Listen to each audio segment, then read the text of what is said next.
کینه نداریم، دشمنی نداریم، تقلب نمی کنیم، دروغ نمیگیم، وقتی هیچ چیزا حسد نمی کنیم، بخیلی نمی کنیم. اگر میکنیم خیر اینا را قرار است پاک کنیم.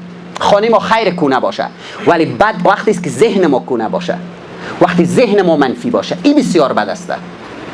من صفات کسایی را براتون میگم که اعتماد به نفس مثبت دارن. ببینید چند تاش در وجودتان است. اونایی که نیست نگویی وای را ندارم، خیر از امروز امور تمرین کن. خصوصیت خداوند متعال بر ما داده با تمرین کردن اسلام میشه. ما شما یک روز راه رفتن یاد نداشتیم، امروز شکر راه میریم. یک روز الف ب یاد نداشتیم، نان پاپا میگفتیم، ولی امروز شکر کل چیز جور شده. با تمرین کردن این صفات هم جور میشه.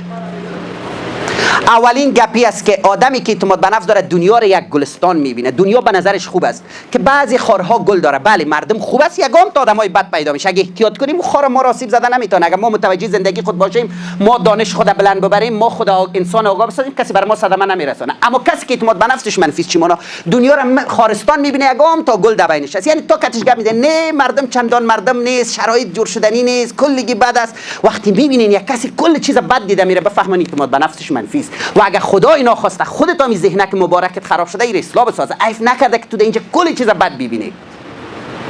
ما و شما افغان ها عادت داریم اهل خانه را صافی کو، اهل کلکین صافی کو، اهل جمعه آمد خانه تکانی سالید، اما یک روز نمیکنیم یک ذهن تکانی کنیم. جایی که به صافی و پاکاری کار داره مغز ماست. شیشای ما سعیس پاک است، اما بوی مغز ما برآمده، تعفن مغز ما پاکش نمیکنیم.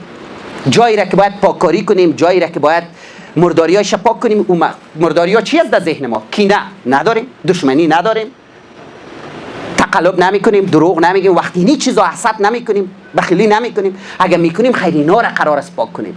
خانه ما خیر کونه باشه، ولی بد وقتی است که ذهن ما کونه باشه، وقتی ذهن ما منفی باشه، این بسیار بد است.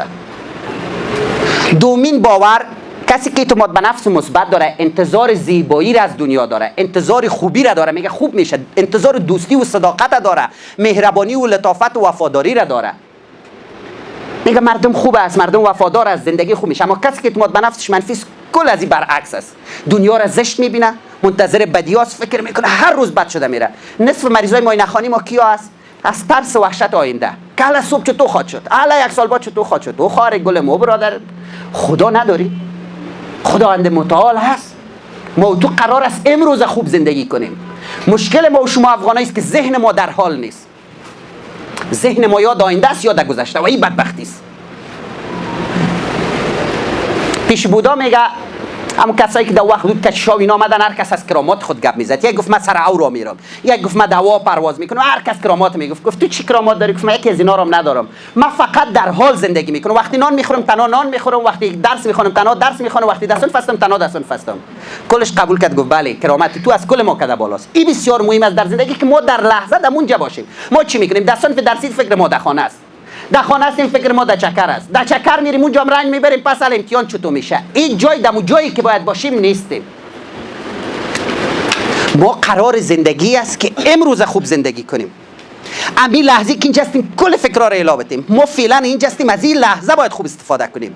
ما کل تمرکز خود کنم که چی بگویم و تو کل تمرکز که چی بگیری برداشت کنی. ولی اگر ما شروع کنیم اولی فکر پریروز کنم کلمات از یادم میره، تو مالی فکر دیروز و آینده تا کنی، گپ مرا خوب شنیده نمیتونی. به می خاطر از درس یاد نمیگیریم. مغز ما این قدر نام خدا کلان است ولی درس یاد نمیگیریم. چرا؟ چون تمرکز نداریم. چون وقتی استاد درس میتم و فکر ما یک جای دیگه است. بنابراین ما قرار است در لحظه زندگی کنیم. امروز اگر خوب زندگی کنم خود به خدا بسپارم، معلوم داره آینده خوب میشه. ولی وحشت آینده امروز مرا مسبیش میگیره و هیچ فایده ما ازش کردن نمیتونیم. برعکس مریض هم میشیم، به دوا و نسخه هم ضرورت نیست.